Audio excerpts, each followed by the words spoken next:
اور وہ وعدہ کی گئی مقدس روح جو کائنات کی شروعات سے ہے اب ایک جسم میں ہے اور ہمارے بیچ آ چکی ہے۔ پیدائش کی خبر چاروں طرف ہے اور اس بچے کی تلاش جاری رہے گی۔ وہ داؤد کے تخت پر بیٹھ کر ہم پر حکومت کرے گا، یہی پروردگار کی مرضی ہے۔ وہ آ گیا۔ محمد، یہ کیسا نام ہوا بھلا؟ اس نام کا مطلب ہے تعریف کے قابل محمد۔ لیکن صرف محبت اور دوستی ہی برقرار رہے گی، ٹھیک تمہارے ہاتھوں کی خوشبو کی طرح جو ہمارے مدینے سے نکلنے کے بعد بھی یہاں تک آ رہی ہے۔ کیا آپ نے ان کے کندھوں کے بیچ کوئی نشان دیکھا ہے؟ جانتے ہیں کیا ہے وہ؟ نشانی ہے پیغمبر ہونے کی۔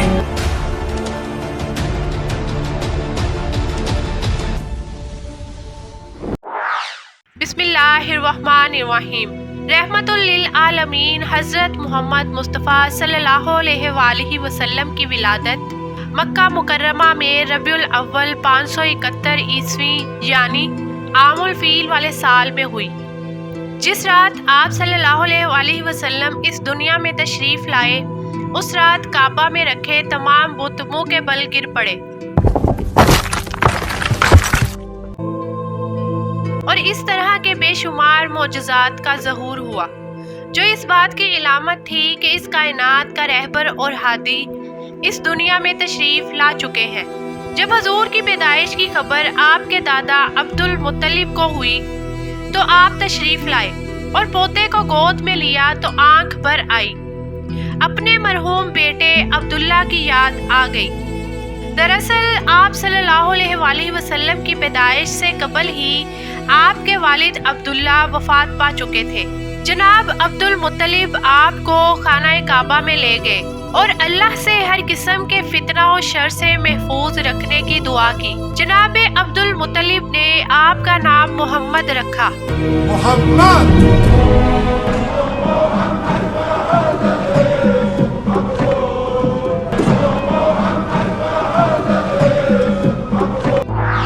حلیمہ سعدیہ فرماتی ہیں کہ اس وقت عربوں میں رواج تھا کہ پرورش کے لیے شیر خوار بچے کو دیہات میں بیچ دیا جاتا تھا۔ دراصل اس زمانے میں بنو سعد اور بنو بکر کی عورتیں مکہ میں آتی تھیں اور نومولود بچوں کو اپنے ساتھ پرورش کے لیے لے جایا کرتی تھی۔ لہٰذا جب بنو سعد قریش کے علاقے میں آئے تو عورتوں نے مالدار گھروں سے بچوں کو گود لے لیا تاکہ انہیں زیادہ سے زیادہ مال و دولت اور انعام و اکرام مل سکے۔ لیکن جب ان عورتوں نے بی بی آمینہ کے لال کو دیکھا اور یہ پتہ چلا کہ یہ بچہ یتیم ہے تو انعام و اکرام نہ ملنے کی صورت میں انہوں نے آپ صلی اللہ علیہ وآلہ وسلم کو گود لینے سے انکار کر دیا۔ پیارے دوستو، حلیمہ سعدیہ کی اونٹنی بہت کمزور تھی۔ حلیمہ سعدیہ سب سے آخر میں مکہ میں پہنچی تو انہیں معلوم ہوا کہ سب عورتوں کو کوئی نہ کوئی بچہ مل گیا ہے، اب کوئی بچہ باقی نہیں رہا۔ ہاں، ایک یتیم بچہ باقی ہے جسے دوسری عورتیں چھوڑ گئی ہیں۔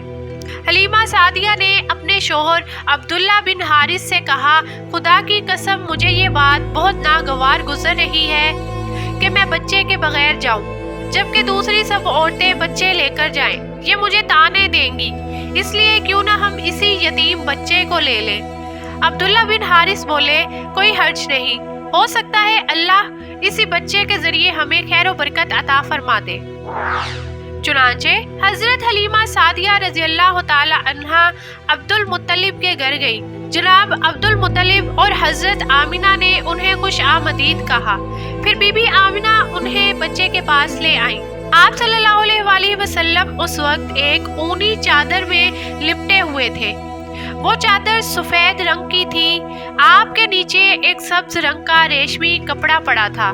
آپ صلی اللہ علیہ وآلہ وسلم سیدھے لیٹے ہوئے تھے۔ آپ کی سانس کی آواز کے ساتھ مشک کی سی خوشبو نکل کر پھیل رہی تھی۔ حضرت حلیمہ سعدیہ رضی اللہ تعالی عنہا آپ کے حسن و جمال کو دیکھ کر حیرت زدہ رہ گئی۔ آپ صلی اللہ علیہ وآلہ وسلم اس وقت سوئے ہوئے تھے۔ जो ही हलीमा सादिया ने अपना हाथ आप सल्लल्लाहु अलैहि वसल्लम के सीने मुबारक पर प्यार से रखा, आप सल्लल्लाहु अलैहि वसल्लम मुस्कुरा दिए और आंखें खोलकर उनकी तरफ देखने लगे। बीबी हलीमा सादिया फरमाती हैं, मैंने देखा आपकी आंखों से एक नूर निकला जो आसमान तक पहुंच गया। मैंने आपको गोद में उठाकर आपकी दोनों आंखों के दरमियानी जगह पर बोसा दिया। फिर मैंने आपकी वालिदा और दादा से इजाजत चाही। बच्चे को लेके काफिले में आई। काफिला रवाना हुआ। हलीमा सादिया फरमाती हैं, मैं अपने खच्चर पर सवार हुई, आपको साथ ले लिया। अब जो हमारा खच्चर चला तो इस कदर तेज चला कि काफिले वालों को पीछे छोड़ दिया। इस पर काफिले वाले हैरानगी के साथ हलीमा सादिया से मुखातिब हुए, ए हलीमा, ये आज क्या हो रहा है? तुम्हारा खच्चर इस कदर तेज कैसे चल रहा है? क्या वही खच्चर है जिस पे तुम आई थी, जिसके लिए एक एक कदम उठाना मुश्किल था? बीबी हलीमा सादिया फरमाती हैं, जवाब में मैंने कहा, बेशक ये वही खच्चर है। अल्लाह की कसम इसका मामला अजीब है। बीबी हलीमा सादिया के शोहर अब्दुल्ला बिन हारिस भी ये सब महसूस करके अपनी जोजा से कहने लगे, हलीमा, ये तो बहुत बरकत वाला बच्चा है। बीबी हलीमा सादिया ने कहा, वाकई मुझे भी यही लगता है कि ये नहायत बाबरकत बच्चा है और खुदा की रहमत बनकर हमको मिला है। फिर ये लोग बनु साद की बस्ती में पहुंच गए। इन दिनों ये इलाका खुश्क और कहत ज़दा था। बीबी हलीमा सादिया फरमाती हैं, उस शाम जब हमारी बकरियां चरकर वापस आईं तो उनके थन दूध से भरे हुए थे, जबकि इससे पहले ऐसा नहीं हुआ करता था। इनमें से दूध बहुत कम और मुश्किल से निकलता था। हमने उस दिन अपनी बकरियों का दूध दोया तो हमारे सारे बर्तन भर गए और हमने जान लिया कि ये सारी बरकत इस बच्चे की वजह से है। आसपास के लोगों में भी ये बात फैल गई। उनकी बकरियां बदस्तूर बहुत कम दूध दे रही थी। गर्ज हमारे घर में हर तरफ हर चीज में बरकत नजर आने लगी। लिहाजा मेरे कबीले वालों ने अपने चरवाहों से कहा कि तुम लोग भी अपने जानवरों को उसी जगह पर चराओ जहां हलीमा की बकरियां चरती हैं। मगर यहाँ चरागाह या जंगल का कोई दखल ही ना था। ये तो रहमतुल लिल आलमीन मोहम्मद मुस्तफ़ा सल्लल्लाहु अलैहि वसल्लम की बरकत का फैज़ था, जिसको मैं और मेरे शोहर के सिवा मेरी कौम का कोई शख्स नहीं समझ सकता था। नबी अकरम सल्लल्लाहु अलैहि वसल्लम के आने के बाद से अल्लाह की तरफ से बीबी हलीमा मुसलसल इजाफे और खैर व बरकत का मुशाहिदा करती रही। इसी तरह 2 महीने गुजर गए। 2 महीने में ही आप चलने फिरने लगे थे। जब आप सल्लल्लाहु अलैहि वसल्लम 8 महीने के हुए तो बातें करने लगे और आपकी बातें समझ में आती थी। हलीमा सादिया फरमाती हैं कि जब मैं आपको अपने घर ले आई तो बनु साद का कोई घराना ऐसा नहीं था कि जिसमें खुशबू ना आती हो।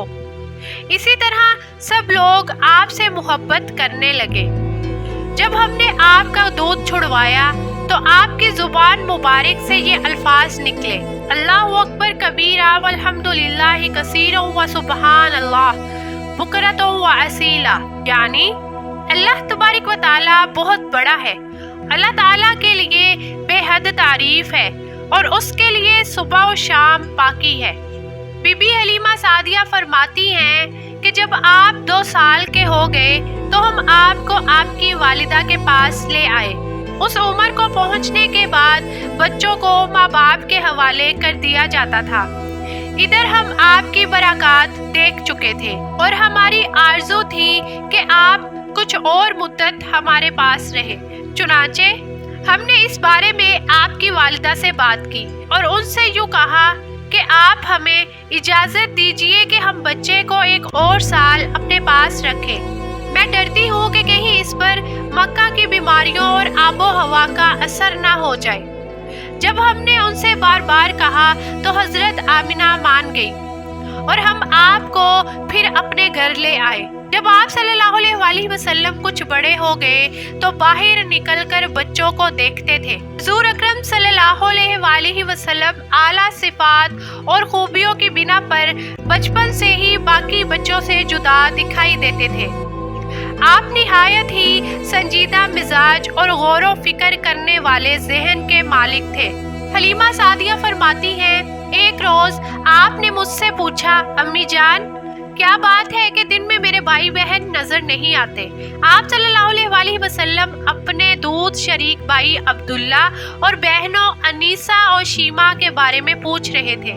बीबी हलीमा फरमाती हैं कि मैंने आपको बताया वो सुबह सवेरे ही बकरियां चराने जाते हैं, शाम के बाद घर वापस आते हैं। ये जानकर आप सल्लल्लाहु अलैहि वसल्लम ने फरमाया, तब मुझे भी उनके साथ भेज दिया करें। इसके बाद आप अपने बहन भाइयों के साथ जाने लगे। आप खुश खुश जाते और वापस आते। जब हलीमा सादिया के बेटे हुजूर अकरम सल्लल्लाहु अलैहि वसल्लम को अपने साथ जंगल में लेके जाते और बकरियां चराया करते तो वापस आकर बीबी हलीमा सादिया को बताते कि ए अम्मी जान, मोहम्मद बड़ी शान वाले हैं। जिस वादी में जाते हैं हरा भरा हो जाता है। धूप में एक बादल उन पर साया करता रहता है। रेत पर आपके कदमों का निशान नहीं पड़ता और जंगल के जानवर मोहम्मद के कदम चूमते हैं। एक रोज आप सल्लल्लाहु अलैहि वसल्लम के दूध शरीक भाई दौड़ते हुए हलीमा सादिया के पास आए और बताया कि 2 आदमियों ने मोहम्मद का पेट चाक कर दिया है। बीबी हलीमा फरमाती हैं कि हमारे हवास बाख्ता हो गए और हम अपने शोहर के साथ दौड़ते हुए वहां पहुंचे तो देखा कि हुजूर सही सलामत खड़े थे। जब हुजूर से पूछा गया कि आपको क्या हुआ था तो आपने बताया कि 2 आदमी आए थे। दोनों ने सफेद रंग के कपड़े पहने हुए थे। दोनों में से एक ने कहा, क्या ये वही है? दूसरे ने कहा, हाँ ये वही है। फिर वो दोनों मेरे करीब आए, मुझे पकड़ा और लेटा दिया। इसके बाद उन्होंने मेरा पेट चाक किया और उसके अंदर से एक खून का लोथड़ा निकाला। फिर उसे सोने के एक तश्त में रखकर आबे ज़मज़म से धोया और फिर उसे उसी तरह अपनी जगह रखकर सीना बंद कर दिया। प्यारे दोस्तों, वो दोनों हजरात हजरत जिब्राईल और हजरत मीकाईल अलैहिस्सलाम थे। इसके बारे में दूसरी रिवायात में वजाहत मिलती है कि वो स्याह रंग का एक दाना सा था। ये इंसान के जिस्म में शैतान का घर होता है और शैतान इंसान के बदन में यही से असरात डालता है। बीबी हलीमा सादिया फरमाती हैं, फिर हम आपको घर ले आए। उस वक्त मेरे शौहर अब्दुल्ला बिन हारिस ने मुझसे कहा, हलीमा मुझे डर है कहीं इस बच्चे को कोई नुकसान ना पहुंच जाए। बीबी हलीमा सादिया ये सुनकर बहुत घबरा गई और हुजूर को मक्का वापस ले जाने का इरादा किया।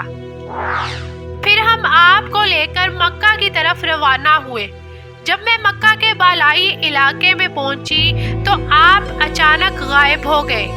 हलीमा सादिया फरमाती हैं, मैं परेशानी की हालत में मक्का पहुंची। आपके दादा अब्दुल मुत्तलिब के पास पहुंचते ही मैंने कहा, मैं आज रात मोहम्मद को लेकर आ रही थी। जब मैं बालाई इलाके में पहुंची तो वो अचानक कहीं गुम हो गए।